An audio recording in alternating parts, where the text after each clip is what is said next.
Hi everyone, welcome back to the Hey Mentor channel. My name is Katya. I'm currently a senior at the University of Washington and I'm studying biology and environmental studies. And this is my friend Vanessa. Hi, I'm Vanessa. I go to Scripps College, which is a small liberal arts college that's part of a consortium of 5 colleges, and I am an environmental policy major and an economics minor. Yeah, so in this video, we're going to do some comparing and contrasting of our 2 different schools, which are obviously very different, different locations, and like talking about public versus private institutions. So yeah, hope you stay tuned and enjoy this video.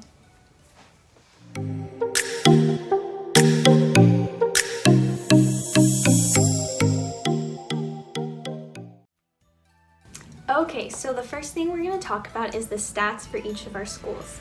So for example, starting out with the University of Washington, this is a public university and it's funded by the state of Washington.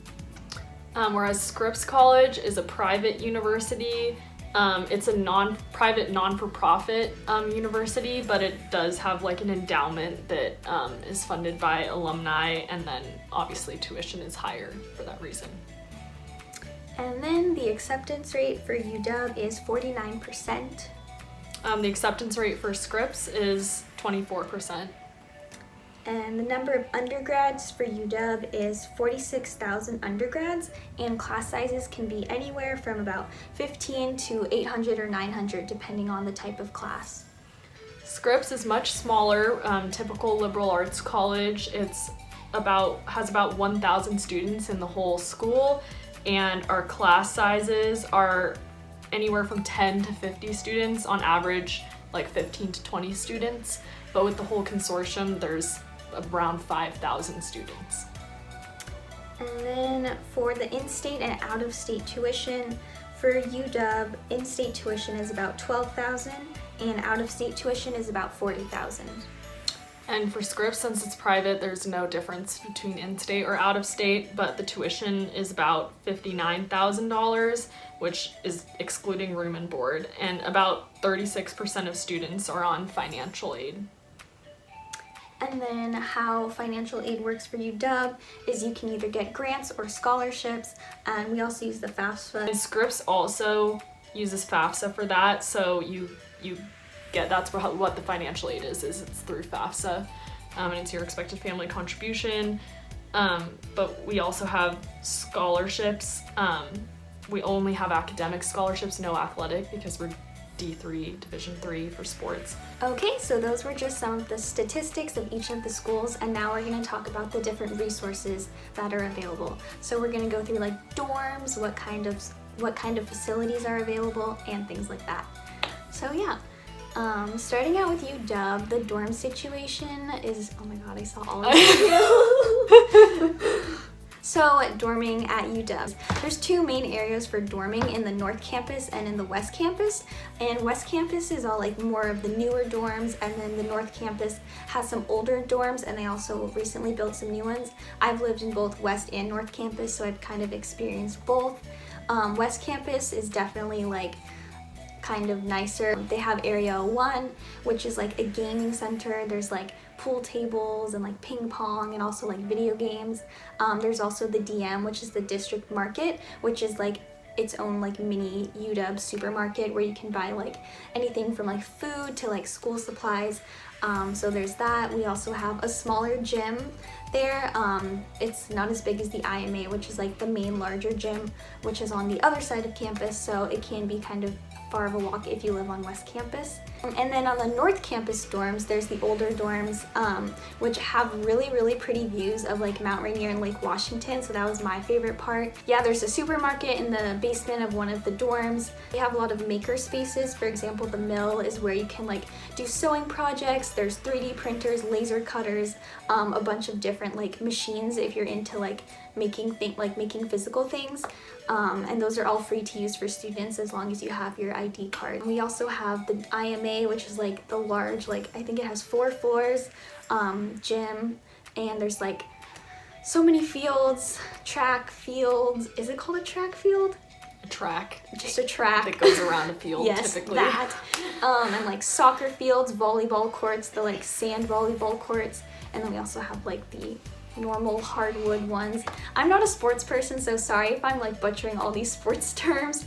Okay, so for Scripps, things are a little different because like I said, Scripps is part of what's called the Claremont Colleges Consortium. There's 5 schools. There's Scripps, Pomona, Claremont McKenna, Harvey Mudd, and Pitzer. And they all are here. right next to each other in Claremont. And so even though they're all distinct schools, you can take classes at the other schools. You can even, if you go to any of them besides Pomona, you can major at the other schools. Pomona requires you to major at Pomona. And so your classes will be full of students from all, we call it like the 5 C's. So like throughout the 5 C's, most of the clubs and organizations and stuff like that are 5C.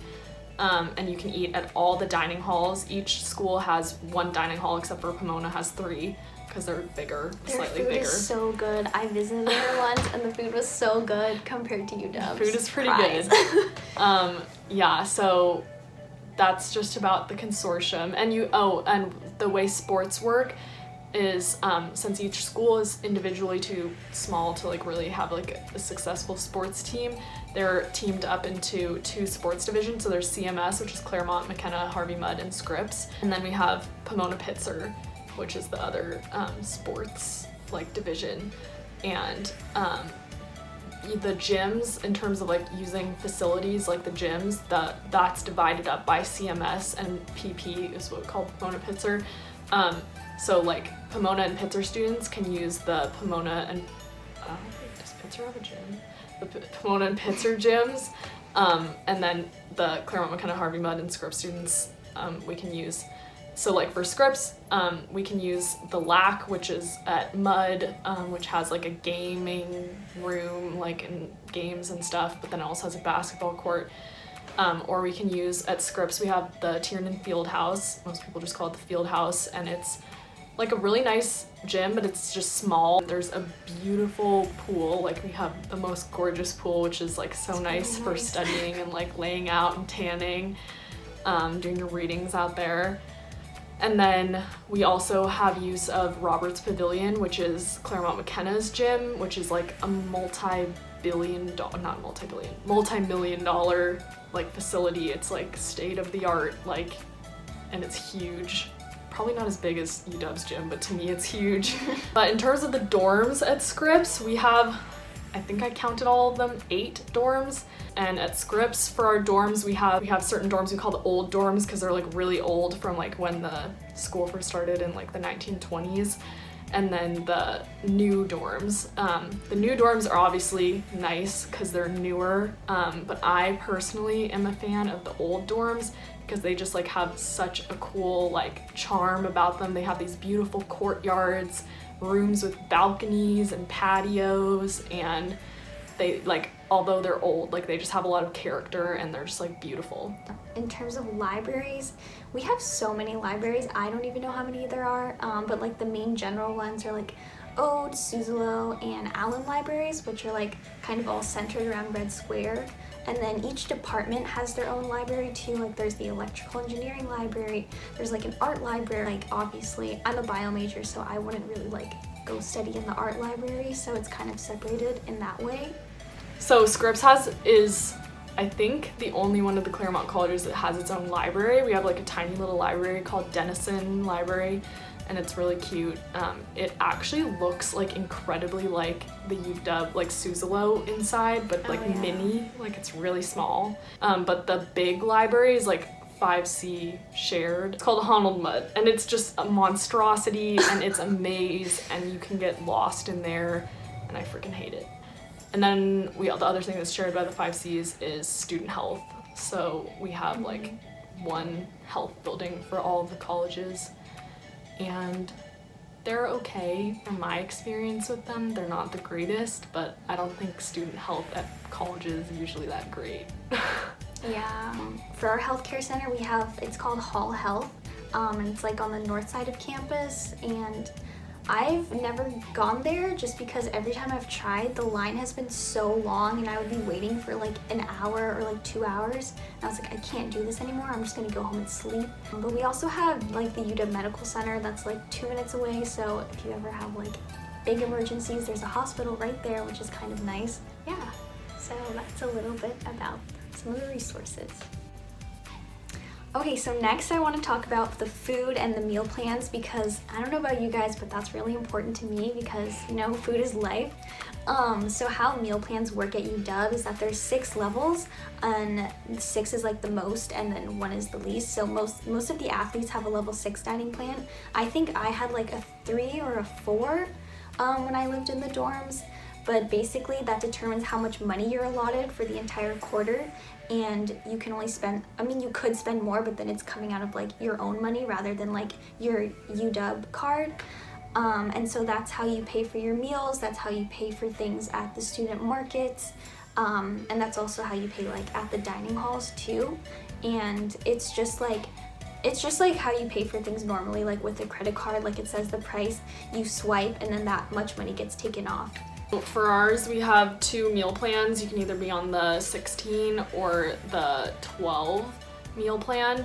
And I've always been on the 16 because like even with the 16 you can't have 3 meals a day every day on the meal plan, but it also comes with flex. So I believe it's like the 12 comes with like $1,200 in flex, and or $200 and probably not 1,200, that's a lot. Yeah. The 12 comes with like $200 in flex, and the 16 with 600 or something like that. It's like a ratio based on what meal plan you're on. And so flex can be used at Scripps. We have the Motley, which is student run, like totally student run and managed coffee shop that's really awesome, but you can spend flex there. And you can also spend flex at pretty much every school in the consortium has a place like the Motley where you can spend flex. So like for example, Mudd has their cafe. They also have a place called Jay's Place. So, and you get that amount of flex for the semester.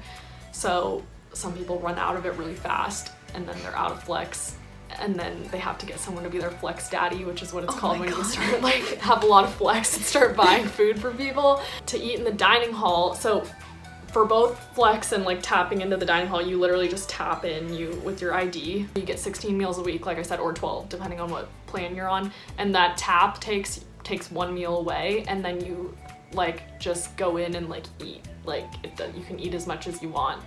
That's really nice. I wish UW had that. Yeah, but yeah, you just like go in and fill up on whatever food you want and eat as much as you want and then leave. Yeah, they have like a buffet style, and I visited her like last year, and I was like in heaven because like you just literally like tap in and like can get as much food as you want, whereas at UW you're like paying for each item. Like if you want to get like a muffin and cereal for breakfast, you're like paying for each one, and all the food is like really expensive, but like since it's called Husky money, it doesn't feel like you're spending real money. So that's kind of weird, but like before you know it, your breakfast is like $20 and you're like, how did this happen? Technically our meals are really expensive too. Like if you do the math, like how much like costs to have a certain meal plan, and then do the math how much it costs a meal, it's like a lot. But we do get really good quality food.